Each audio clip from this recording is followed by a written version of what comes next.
ಹರೇ ಶ್ರೀನಿವಾಸ. ಎಲ್ರಿಗೂ ನಮಸ್ಕಾರ ಸ್ನೇಹಿತರೆ. ವೈಭವ ಲಕ್ಷ್ಮಿ ಪೂಜೆ ಬಗ್ಗೆ ತಿಳಿಸ್ಕೊಡ್ರಿ ಅಂತ ತುಂಬ ಕಮೆಂಟ್ಸ್ ಬರ್ತಾಯಿತ್ತು. ಅದಕ್ಕೋಸ್ಕರ ಈ ವಿಡಿಯೋವನ್ನು ಮಾಡ್ತಾಯಿದ್ದೀನಿ ಸ್ನೇಹಿತರೆ. ವೈಭವ ಲಕ್ಷ್ಮಿ ಪೂಜೆಯನ್ನು ಆಷಾಢ ಮಾಸದಲ್ಲಿ, ಶ್ರಾವಣ ಮಾಸದಲ್ಲಿ, ಕಾರ್ತಿಕ ಮಾಸದಲ್ಲೂ ಸಹ ಮಾಡ್ತಾರೆ. ಈ ಒಂದು ವೈಭವ ಲಕ್ಷ್ಮಿ ಪೂಜೆಯನ್ನು 5 ಶುಕ್ರವಾರ, 9 ಶುಕ್ರವಾರ, 11 ಶುಕ್ರವಾರಗಳು ಮಾಡಲಾಗುತ್ತೆ. ಅಂದರೆ ನಿಮಗೆ ಎಷ್ಟು ವಾರ ಅನುಕೂಲ ಆಗುತ್ತೋ ಅಷ್ಟು ವಾರಗಳು ವೈಭವ ಲಕ್ಷ್ಮಿ ಪೂಜೆಯನ್ನು ಮಾಡ್ಬೋದು. ಜಗನ್ಮಾತೆ ಆದಂತಹ ಮಹಾಲಕ್ಷ್ಮಿ ಧನ ಧಾನ್ಯ ಸಂಪತ್ತನ್ನು ಕರುಣಿಸ್ತಾಳೆ. ಐಶ್ವರ್ಯ ದೇವತೆ ಅಂತಲೇ ಕರೆಸ್ಕೊಳ್ಳುವಂತಹ ಮಹಾಲಕ್ಷ್ಮಿಯ ಪೂಜೆ ವೇದ ಕಾಲಗಳಿಂದಲೂ ನಡೆದುಕೊಂಡು ಬಂದಿದೆ ಸ್ನೇಹಿತರೆ. ಜೀವನದಲ್ಲಿ ಸುಖವಾಗಿ ಇರಬೇಕು ಅಂತಂದರೆ ನಾವು ಮಹಾಲಕ್ಷ್ಮಿಯ ಅನುಗ್ರಹವನ್ನು ಪಡಿಬೇಕು. ವೈಭವ ಲಕ್ಷ್ಮಿ ಪೂಜೆನೂ ಅಷ್ಟೇ ತುಂಬ ಶ್ರೇಷ್ಠವಾದದ್ದು, ಹಾಗೆಯೇ ಸರಳವಾಗಿಯೂ ನಾವು ಮಾಡ್ಕೋಬೋದು. ತುಂಬ ಬೇಗನೆ ಫಲವನ್ನು ಕೊಡ್ತಕ್ಕಂತಹ ಪೂಜೆ ಅಂತ ಹೇಳ್ಬೋದು. ಅಂತಹ ವೈಭವ ಲಕ್ಷ್ಮಿ ಪೂಜೆ ಬಗ್ಗೆ ನಿಮಗೆ ಡೀಟೇಲ್ ಆಗಿ ತಿಳಿಸ್ಕೊಡ್ತೀನಂತೆ. ಸುಖ ಸಂಪತ್ತು ಪ್ರಾಪ್ತಿಗಾಗಿ ವೈಭವ ಲಕ್ಷ್ಮಿ ಪೂಜೆಯನ್ನು ಮಾಡ್ತಾರೆ. ಮತ್ತು ಉದ್ಯೋಗ ಸಿಗಲಿಕ್ಕೆ, ಮದುವೆ ಆಗಲಿಕ್ಕೆ, ಮಕ್ಕಳ ಭಾಗ್ಯಕ್ಕೆ, ಹೀಗೆ ಅನೇಕ ಸಮಸ್ಯೆಗಳ ಪರಿಹಾರಕ್ಕಾಗಿ ವೈಭವ ಲಕ್ಷ್ಮಿ ಪೂಜೆಯನ್ನು ಮಾಡ್ತಾರೆ ಸ್ನೇಹಿತರೆ. ಈ ಪೂಜೆಯನ್ನು ವಿವಾಹಿತ ಮುತ್ತೈದೆಯರು ಮಾಡಬಹುದು, ಬಾಲಕಿಯರು ಅಂದರೆ ಹುಡುಗಿಯರು ಸಹ ಮಾಡ್ಬೋದು, ಮದುವೆ ಆಗದೇ ಇರೋರು ಪುರುಷರು ಸಹ ಮಾಡ್ಬೋದು, ಮತ್ತು ಗಂಡು ಮಕ್ಕಳು ಸಹ ಈ ಪೂಜೆಯನ್ನು ಮಾಡ್ಬೋದು. ಇನ್ನು ವೈಭವ ಲಕ್ಷ್ಮಿ ಪೂಜೆಯನ್ನು ಪ್ರತಿ ಶುಕ್ರವಾರ ಸಾಯಂಕಾಲ ಗೋಧೂಳಿ ಸಮಯದಲ್ಲಿ ಮಾಡಬೇಕಾಗತ್ತೆ. 5:30 6:30 7 ಗಂಟೆವರೆಗೂ ಪೂಜೆಯನ್ನು ಮಾಡ್ಕೋಬೋದು. ಅಂದರೆ ಬೆಳಗ್ಗೆ, ಶುಕ್ರವಾರದ ಬೆಳಗ್ಗೆ ತಲೆ ಸ್ನಾನವನ್ನು ಮಾಡಿ ಉಪವಾಸದಿಂದ ಇರಬೇಕು. ಅಂದರೆ ಪೂರ್ತಿ ಉಪವಾಸ ಅಲ್ಲ, ಹಾಲು ಹಣ್ಣು ಏನಾದರೂ ತಗೋಬೋದು. ಹೀಗೆ ಉಪವಾಸವನ್ನು ಮಾಡಿ ಸಾಯಂಕಾಲ ಮತ್ತೆ ಮನೆಯೆಲ್ಲ ಶುದ್ಧಿ ಮಾಡಿಕೊಂಡು ಮೈ ಮೇಲೆ ಸ್ನಾನವನ್ನು ಮಾಡಬೇಕು. ಮಡಿ ಬಟ್ಟೆ ಉಟ್ಕೊಂಡು ಲಕ್ಷ್ಮೀದೇವಿಯ ಪೂಜೆಯನ್ನು ಮಾಡಬೇಕಾಗತ್ತೆ. ಇನ್ನು ವೈಭವ ಲಕ್ಷ್ಮಿ ಪೂಜೆಗಾಗಿ ಹೇಗೆ ನಾವು ಸಿದ್ಧತೆ ಮಾಡ್ಕೋಬೇಕು ಅಂದರೆ, ಒಂದು ಕಡೆ ಸ್ಥಳವನ್ನು ನೋಡ್ಕೋಬೇಕು. ದೇವರ ಮನೆಯಲ್ಲಿ ಸ್ಥಳ ಇದ್ದರೆ ಅಲ್ಲೇ ಮಾಡ್ಬೋದು. ಇಲ್ಲ ನಮಗೆ ಜಾಗ ಇಲ್ಲ ಅಂತಂದರೆ ಹಾಲಲ್ಲಿ ಎಲ್ಲಾದರೂ ಒಂದು ಕಡೆ ಪೂಜೆಯನ್ನು ಮಾಡ್ಕೋಬೋದು. ಪೂರ್ವ ದಿಕ್ಕಿಗೆ ಅಥವಾ ಉತ್ತರ ದಿಕ್ಕಿಗೆ ಮುಖವನ್ನು ಮಾಡಿ ಕೂಡಿಸ್ಬೋದು, ಅಥವಾ ಪೂರ್ವ ದಿಕ್ಕಿಗೆ ಬೆನ್ನು ಮಾಡಿ ಕೂಡಿಸಿ ನೀವು ಪೂರ್ವಕ್ಕೆ ಮುಖ ಮಾಡಿ ಪೂಜೆಯನ್ನು ಮಾಡ್ಬೋದು. ಅಲ್ಲಿ ನೀವು ಪೂಜೆ ಮಾಡುವಂತಹ ಜಾಗವನ್ನು ಸ್ವಲ್ಪ ಗೋಮಯದಿಂದ ಅಥವಾ ಅರಿಶಿಣದ ನೀರಿನಿಂದ ನೀಟಾಗಿ ಸಾರಿಸ್ಕೊಂಡು ರಂಗವಲ್ಲಿಯನ್ನು ಹಾಕ್ಕೊಂಡು ಒಂದು ಮಣೆಯನ್ನು ಇಡಬೇಕು. ಮತ್ತು ಲಕ್ಷ್ಮೀದೇವಿ ಫೋಟೋವನ್ನು ಇಡಬೇಕು. ಆಮೇಲೆ ಮಣೆಯ ಮೇಲೆ ಸ್ವಲ್ಪ ಅಕ್ಕಿಯನ್ನು ಹಾಕೋಬೇಕು. ಒಂದು ತಟ್ಟೆಯಲ್ಲಾದರೂ ಹಾಕೋಬೋದು, ಇಲ್ಲಾಂದರೆ ಮಣೆಯ ಮೇಲೂ ಸಹ ಹಾಕೋಬೋದು. ಬೆಳ್ಳಿ ತಟ್ಟೆ ಅಥವಾ ಹಿತ್ತಾಳೆ ಈ ಥರ ತಟ್ಟೆಗಳನ್ನು ಬಳಸಬೇಕು. ಅಲ್ಲಿ ಅಕ್ಕಿಯನ್ನು ಹಾಕ್ಕೊಂಡು ಒಂದು ಕಳಸವನ್ನು ಸ್ಥಾಪನೆ ಮಾಡ್ಕೋಬೇಕು. ಅಂದರೆ ಒಂದು ಕಳಸದಲ್ಲಿ ನಾವು ಲಕ್ಷ್ಮೀದೇವಿನ ಹೇಗೆ ಕೂಡಿಸ್ಕೊತೀವಿ, ನೀರನ್ನು ತುಂಬಿಟ್ಟು ಒಂದು ತಂಬಿಗೆಯಲ್ಲಿ ಹಿತ್ತಾಳೆ, ತಾಮ್ರದ್ದು ಅಥವಾ ಬೆಳ್ಳಿದು ಯಾವುದಾದ್ರೂ ಪರವಾಗಿಲ್ಲ, ಸ್ಟೀಲ್ ಮಾತ್ರ ಬಳಸಬಾರ್ದು. ಅದರಲ್ಲಿ ಅರಿಶಿನ, ಕುಂಕುಮ, ಮಂತ್ರಾಕ್ಷತೆ ಕಾಳನ್ನು ಹಾಕಿ ಲಕ್ಷ್ಮಿಯನ್ನು ಆವಾಹನೆ ಮಾಡಿಕೊಂಡು ಅದರ ಮೇಲೆ ಒಂದು ತಟ್ಟೆಯಲ್ಲಿ ಅಥವಾ ಬಟ್ಲಲ್ಲಿ ನೀವು ಆಭರಣಗಳನ್ನು ಇಡಬೇಕು. ನೀವು ಬಳಸುವಂತಹ ಆಭರಣಗಳನ್ನು ಚೆನ್ನಾಗಿ ಅರಿಶಿಣದ ನೀರಿನಲ್ಲಿ ತೊಳೆದ್ಬಿಟ್ಟು, ನೀವು ಹಾಕ್ಕೊಂಡು ತೆಗೆದಿಟ್ಟಿರ್ತೀರಲ್ವ, ಅದಕ್ಕೋಸ್ಕರ ತೊಳೆದು ಆಮೇಲೆ ಅದನ್ನು ಪೂಜೆಗೆ ಇಡಬೇಕಾಗತ್ತೆ.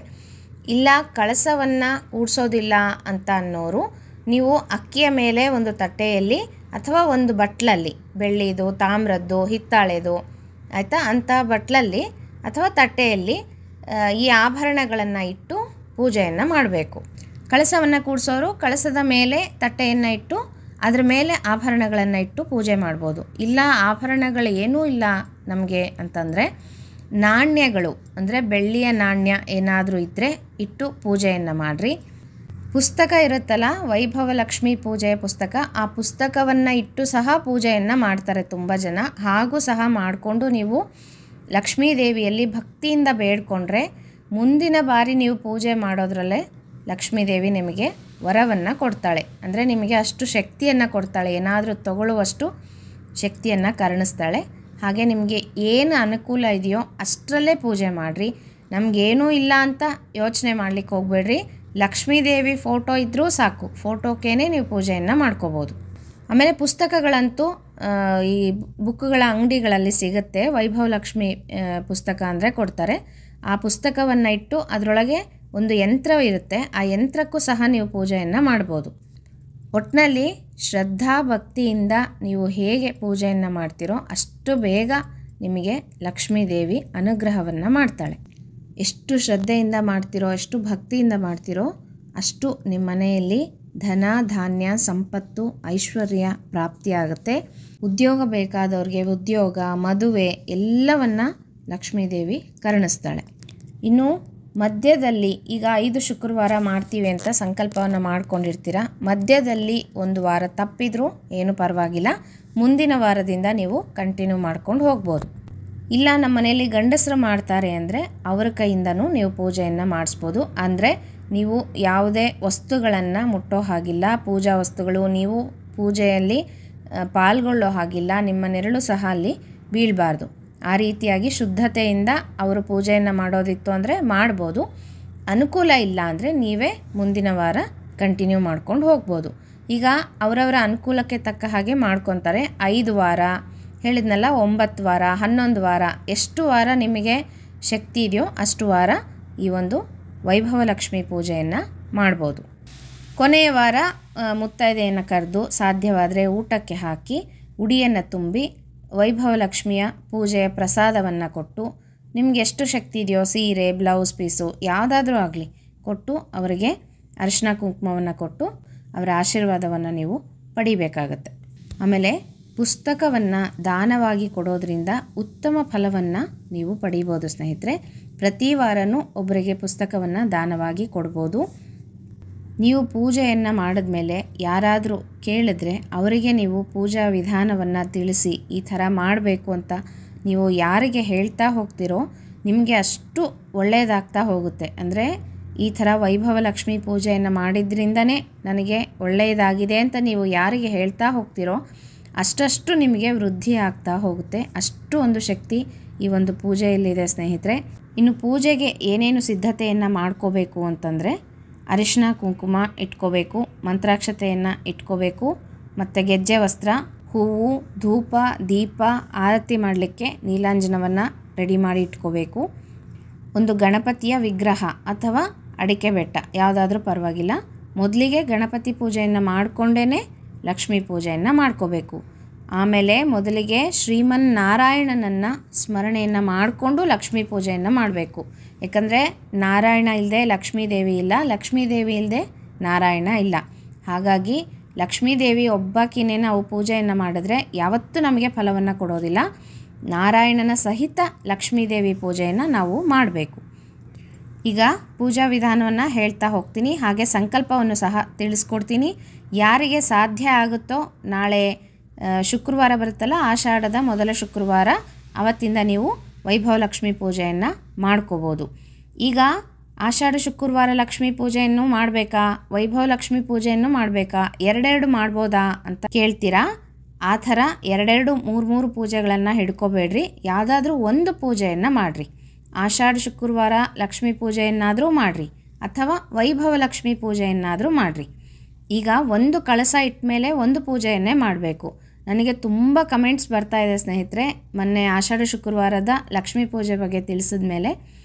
ಏನಂತ ಅಂದರೆ, ಈಗ ಮನೆಯಲ್ಲಿ ಒಂದು ಕಳಸ ಇರುತ್ತೆ, ಮತ್ತು ಇನ್ನೊಂದು ಕಳಸ ಸಪ್ರೇಟಾಗಿ ಲಕ್ಷ್ಮೀ ದೇವಿಗೆ ಕೂಡಿಸ್ಬೇಕಾ ಅಥವಾ ಅದೇ ಕಳಸಕ್ಕೆ ಪೂಜೆ ಮಾಡಬೇಕಾ ಅಂತ. ನೀವು ಯಾವ ಕಳಸವನ್ನು ಇಟ್ಟಿದ್ದೀರೋ ನನಗೆ ಗೊತ್ತಿಲ್ಲ. ನಿಮ್ಮ ಕುಲದೇವರೋ ನಿಮ್ಮ ಇಷ್ಟ ದೇವರೋ ಯಾವ ದೇವರಿಗಾಗಿ ನೀವು ಕಳಸವನ್ನು ಸ್ಥಾಪನೆ ಮಾಡಿರ್ತೀರೋ ಅದೇ ಕಳಸದಲ್ಲಿ ಲಕ್ಷ್ಮೀ ದೇವಿಯನ್ನು ಹೇಗೆ ಆಹ್ವಾನ ಮಾಡ್ಕೊತೀರಾ? ಹಾಗೆ ಮಾಡೋದಕ್ಕೆ ಬರೋದಿಲ್ಲ ಸ್ನೇಹಿತರೆ. ಒಂದು ಕಳಸ ಒಂದು ಪೂಜೆ ಅಷ್ಟೇ. ಈಗ ನೀವು ಸಂಕಲ್ಪವನ್ನು ಯಾವುದಕ್ಕೋಸ್ಕರ ಮಾಡಿಕೊಂಡು ಕಳಸವನ್ನು ಇಟ್ಟಿರ್ತೀರೋ ಅದರಲ್ಲೇ ನೀವು ಲಕ್ಷ್ಮೀ ದೇವಿಯ ಸಂಕಲ್ಪವನ್ನು ಮಾಡ್ಕೊಂಡು ಹೇಗೆ ಕಳಸ ಕೂಡ್ಸೋದಕ್ಕೆ ಬರುತ್ತೆ? ಹಾಗೆ ಬರೋದಿಲ್ಲ. 2 ಕಳಸ ಇಡ್ಬೋದಾ ಅಂತ ಕೇಳ್ತೀರಾ ಪ್ರತಿ ಬಾರಿ. 2 ಕಳಸ ಇಲ್ದಿದ್ರೆ 3 ಕಳಸನಾದರೂ ಇಟ್ಕೋಬೋದು, ಅದಕ್ಕೇನು ತೊಂದರೆ ಇಲ್ಲ. ಅಂದರೆ ಬೇರೆ ಬೇರೆ ಪೂಜೆಯನ್ನು ಮಾಡಬೇಕಾಗುತ್ತೆ. ಒಂದು ಪೂಜೆಯನ್ನು ಮಾಡಿರಿ ಸ್ನೇಹಿತರೆ. ಈಗ ನಿಮ್ಮ ಮನೆಯಲ್ಲಿ ನಿತ್ಯ ಕಳಸ ಇಟ್ಟು ಪೂಜೆ ಮಾಡೋರು ಆ ಕಳಸವನ್ನು ಹಾಗೇ ಇರಲಿ. ನೀವು ಲಕ್ಷ್ಮೀದೇವಿ ಪೂಜೆಯನ್ನು ಮಾಡೋರು ಮತ್ತೆ ಸಪ್ರೇಟಾಗಿ ಕಳಸವನ್ನು ಕೂಡಿಸ್ಲೇಬೇಕು. ಅಲ್ಲಿ ಲಕ್ಷ್ಮೀದೇವಿ ಆಹ್ವಾನವನ್ನು ಮಾಡಲೇಬೇಕು. ಈಗ ನಾವು ಯಾವುದೋ ಒಂದು ಪೂಜೆಯನ್ನು ಮಾಡ್ತಾ ಇರ್ತೀವಿ, ಆ ಪೂಜೆಗಾಗಿ ಅಲ್ಲಿ ದೇವರನ್ನು ಆಹ್ವಾನ ಮಾಡ್ಕೊಂಡಿರ್ತೀವಿ, ಹೌದಾ? ಅದೇ ಕಳಸದಲ್ಲಿ ಇನ್ನೊಂದು ದೇವರನ್ನು ಆಹ್ವಾನ ಮಾಡೋದಕ್ಕೆ ಬರೋದಿಲ್ಲ. ಹಾಗಾಗಿ ಒಂದು ಕಳಸ ಒಂದು ದೇವರಿಗೇ ಸೀಮಿತ. ನೀವು ನಿತ್ಯ ಕಳಸ ಇಟ್ಟು ಪೂಜೆ ಮಾಡ್ತೀವಿ ಅಂದರೆ ಆ ಕಳಸನೇ ಸಪ್ರೇಟಾಗಿರಬೇಕು, ಲಕ್ಷ್ಮೀ ದೇವಿ ಕಳಸನೇ ಬೇರೆ ಇಟ್ಕೋಬೇಕು. ಹಾಗೆ ಇನ್ನೊಂದು ಪ್ರಶ್ನೆನೂ ತುಂಬ ಕೇಳ್ತಾ ಇದ್ದೀರಾ, ಒಂದೇ ಕಾಯಿನ 4 ವಾರನೂ ಅದನ್ನೇ ಇಟ್ಟು ಪೂಜೆ ಮಾಡಬೇಕಾ ಅಥವಾ ಬೇರೆ ಬೇರೆ ಕಾಯಿ ಇಡಬೇಕಾ ಅಂತ. ಒಂದು ಸಲ ಇಟ್ಟು ಪೂಜೆ ಮಾಡಿ ಆಮೇಲೆ ವಿಸರ್ಜನೆ ಮಾಡಿದ್ಮೇಲೆ ಮತ್ತೆ ಅದೇ ಕಾಯನ್ನು ಪೂಜೆಗೆ ಬಳಸೋದಕ್ಕೆ ಬರೋದಿಲ್ಲ ಸ್ನೇಹಿತರೆ. ಹಾಗಾಗಿ ಪ್ರತಿ ವಾರ ಹೊಸ ಕಾಯಿನೇ ಪೂಜೆಗೆ ಇಡಬೇಕಾಗತ್ತೆ. ಆದಷ್ಟು ಸ್ನೇಹಿತರೆ ಯಾವುದಾದ್ರೂ ಒಂದು ಪೂಜೆಯನ್ನು ಮಾಡಲಿಕ್ಕೆ ಅನುಕೂಲ ಮಾಡಿಕೊಳ್ಳ್ರಿ. ಯಾಕಂದರೆ 2 3 ತುಂಬ ಪೂಜೆಗಳನ್ನು ಹಿಡ್ಕೊಂಡ್ಬಿಡ್ಬೇಡ್ರಿ, ಮಾಡೋದಕ್ಕೂ ಕಷ್ಟ ಆಗುತ್ತೆ. ಆಮೇಲೆ ಆ ಪೂಜೆಯಿಂದ ಏನಾದರೂ ತಪ್ಪುಗಳಾದರೆ ಕಷ್ಟಗಳನ್ನೇ ಅನುಭವಿಸ್ಬೇಕಾಗುತ್ತೆ. ಯಾವ್ದು ಮಾಡ್ಬೇಕು ಅಂದ್ಕೊಂಡಿರೋ ಆ ಪೂಜೆಯನ್ನಷ್ಟೇ ಮಾಡಿರಿ. ಈಗ ಹೇಳ್ತಾ ಇರೋದು ಅಷ್ಟೇ, ವೈಭವ ಲಕ್ಷ್ಮಿ ಪೂಜೆಯನ್ನು ಆಷಾಢ ಮಾಸದಲ್ಲಿ ತುಂಬ ಜನ ಮಾಡ್ತಾರೆ, ತುಂಬ ಶ್ರೇಷ್ಠವಾದದ್ದು. ಸಾಧ್ಯವಾದರೆ ಇವಾಗ ಮಾಡ್ತೀನಿ ಅಂದರೆ ಮಾಡಿರಿ, ಆಷಾಢ ಲಕ್ಷ್ಮಿ ಪೂಜೆಯನ್ನು ಮಾಡಬೇಡ್ರಿ ಆಯಿತಾ. ಶ್ರಾವಣದಲ್ಲಿ ಮಾಡ್ತೀನಿ ಅಂತಂದರೆ ಈಗ ಆಷಾಢ ಲಕ್ಷ್ಮಿ ಪೂಜೆಯನ್ನು ಮಾಡಿರಿ, ಶ್ರಾವಣದಲ್ಲಿ ವೈಭವ ಲಕ್ಷ್ಮಿ ಪೂಜೆಯನ್ನು ಮಾಡಿರಿ, ಅಥವಾ ಕಾರ್ತೀಕದಲ್ಲೂ ಸಹ ಮಾಡ್ಬೋದು.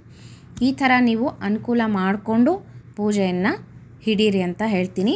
ಈಗ ಮೊದಲಿಗೆ ನಾನು ಹೇಳಿದ್ನಲ್ಲ, ಆ ಥರ ಎಲ್ಲ ಅನುಕೂಲವನ್ನು ಮಾಡಿ ಇಟ್ಕೊಂಡು ಸಿದ್ಧತೆ ಮಾಡಿ ಇಟ್ಕೊಂಡು ಪೂಜೆಗಾಗಿ ನೀವು ಶುದ್ಧರಾಗಿ ಮಡಿ ಉಟ್ಕೊಂಡು ಕೂತ್ಕೋಬೇಕು. ಆಸನವನ್ನು ಹಾಕ್ಕೊಂಡು ಕೆಳಗಡೆ ಕೂಡಬೇಕು. ಹಾಗೆ ನೆಲದ ಮೇಲೆ ಕೂತು ಪೂಜೆಯನ್ನು ಮಾಡಬಾರ್ದು. ಮೊದಲಿಗೆ ಸಂಕಲ್ಪವನ್ನು ಹೇಳ್ತೀನಿ, ಸಂಕಲ್ಪ ಮಾಡಿಕೊಂಡು ನಂತರ ಪೂಜೆಯನ್ನು ಶುರು ಮಾಡಬೇಕು.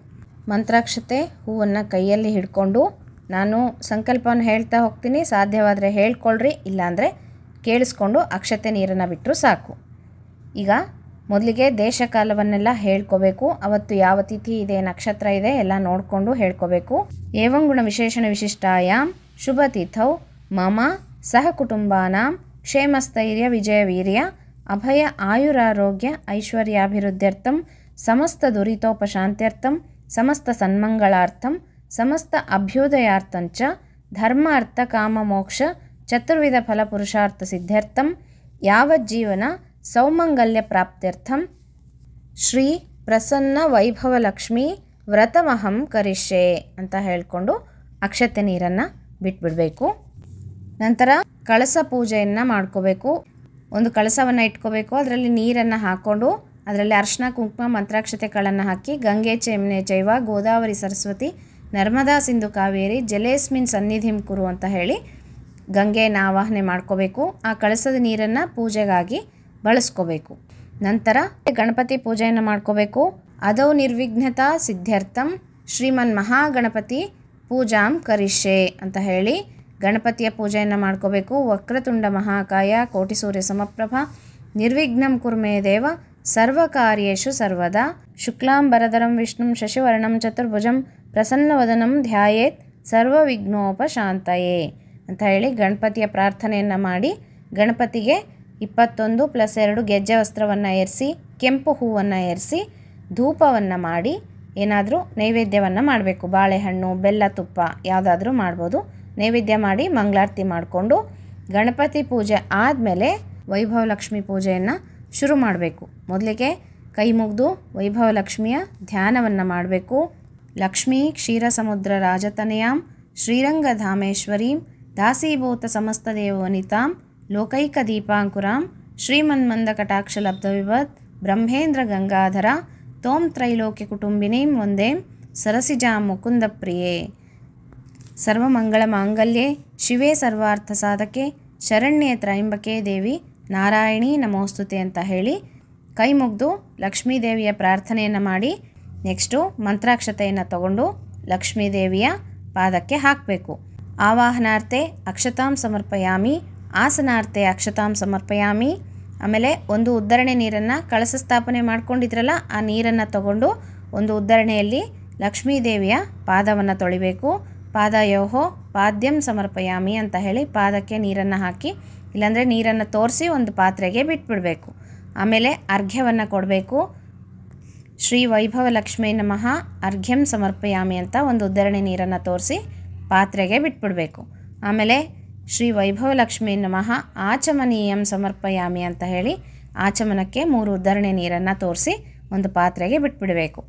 ಆಮೇಲೆ ಹೂವನ್ನು ನೀರಿನಲ್ಲಿ ಅದ್ಬಿಟ್ಟು ಕಳಸದ ನೀರಿನಲ್ಲಿ ಪ್ರೋಕ್ಷಣೆಯನ್ನು ಮಾಡಿ ಶ್ರೀ ವೈಭವಲಕ್ಷ್ಮೀ ನಮಃ ಸ್ನಾನಂ ಸಮರ್ಪಯಾಮಿ ಅಂತ ಸ್ನಾನವನ್ನು ಮಾಡಿಸ್ಬೇಕು. ನಂತರ ವೈಭವಲಕ್ಷ್ಮೀ ನಮಃ ವಸ್ತ್ರಯುಗ್ಮಂ ಸಮರ್ಪಯಾಮಿ ಅಂತ ಹೇಳಿ ಗೆಜ್ಜೆ ವಸ್ತ್ರವನ್ನು ಏರಿಸಬೇಕು. ಲಕ್ಷ್ಮೀದೇವಿಗೆ 18+2 ಗೆಜ್ಜೆ ವಸ್ತ್ರವನ್ನು ಏರಿಸಬೇಕು. ಫೋಟೋಕ್ಕೂ ಅಷ್ಟೇ, ಕಳಸಕ್ಕೂ ಅಷ್ಟೇ. ಆಮೇಲೆ ವಸ್ತ್ರಾನಂತರಂ ಅಕ್ಷತಾನ್ ಸಮರ್ಪಯಾಮಿ ಅಂತ ಹೇಳಿ ಅಕ್ಷತೆಯನ್ನು ಹಾಕಬೇಕು. ಆಮೇಲೆ ಶ್ರೀ ವೈಭವಲಕ್ಷ್ಮೀ ನಮಃ ಗಂಧಾನ್ ಸಮರ್ಪಯಾಮಿ ಅಂತ ಹೇಳಿ ಗಂಧ ಇದ್ದರೆ ಗಂಧವನ್ನು ಹಚ್ಚಬೇಕು. ಹರಿದ್ರ ಕುಂಕುಮಂ ಸಮರ್ಪಯಾಮಿ ಅಂತ ಹೇಳಿ ಅರಿಶಿನ ಕುಂಕುಮವನ್ನು ಏರಿಸಬೇಕು. ಆಮೇಲೆ ಅಕ್ಷತೆಯನ್ನು ಹಾಕಬೇಕು. ನಾನಾ ವಿಧ ಪರಿಮಳ ದ್ರವ್ಯಾಣಿ ಸಮರ್ಪಯಾಮಿ ಅಂತ ಹೇಳಿ ಎಷ್ಟು ಹೂವನ್ನು ತಂದಿರ್ತೀರೋ ಅಷ್ಟು ಹೂವಿನ ಮಾಲೆಗಳು, ಹಾರವನ್ನು ಏರಿಸಬೇಕು. ಪರಿಮಳ ಭರಿತವಾದಂತಹ ಹೂವನ್ನು ಲಕ್ಷ್ಮೀದೇವಿಗೆ ಸಮರ್ಪಣೆಯನ್ನು ಮಾಡಬೇಕು. ಆಮೇಲೆ ಕೈ ಮುಗಿದು ಲಕ್ಷ್ಮೀದೇವಿಯಲ್ಲಿ ಪ್ರಾರ್ಥನೆಯನ್ನು ಮಾಡಬೇಕು.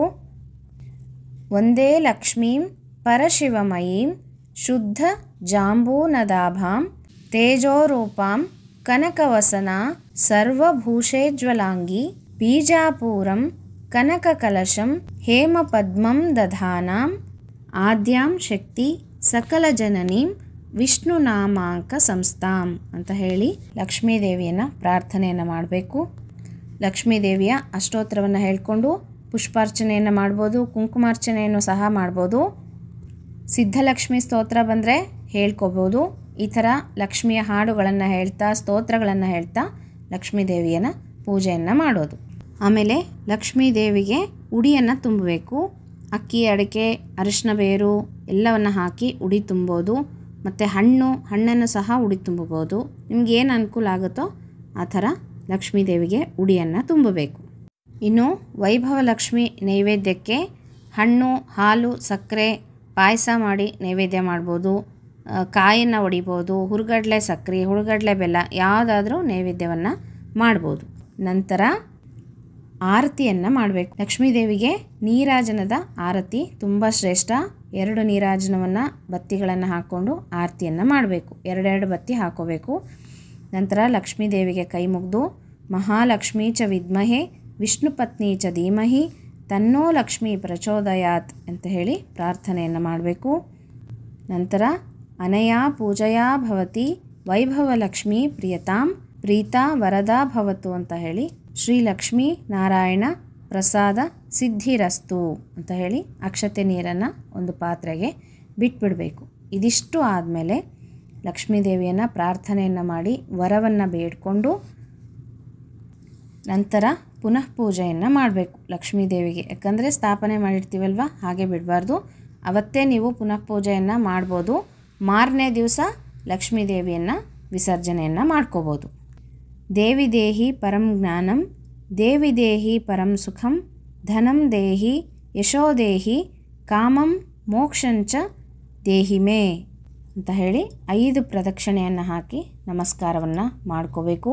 ಪದ್ಮಾಸನೆ ಪದ್ಮಕರೆ ಸರ್ವಲೋಕೈಕ ಪೂಜಿತೆ ನಾರಾಯಣ ಪ್ರಿಯೇ ದೇವಿ ಸುಪ್ರೀತಾ ಭವ ಸರ್ವದಾ ಅಂತ ಹೇಳಿಬಿಟ್ಟು ಲಕ್ಷ್ಮೀದೇವಿಗೆ ಮತ್ತೆ ಅರಿಶಿನ ಕುಂಕುಮ ಮಂತ್ರಾಕ್ಷತೆ ಕಾಳನ್ನು ಹಾಕಿ ಪೂಜೆಯನ್ನು ಮಾಡಿಕೊಂಡು ಕಳಸವನ್ನು ಬಲಗಡೆಗೆ ತಿರುಗಿಸಿ ಕದಲಿಸಬೇಕು.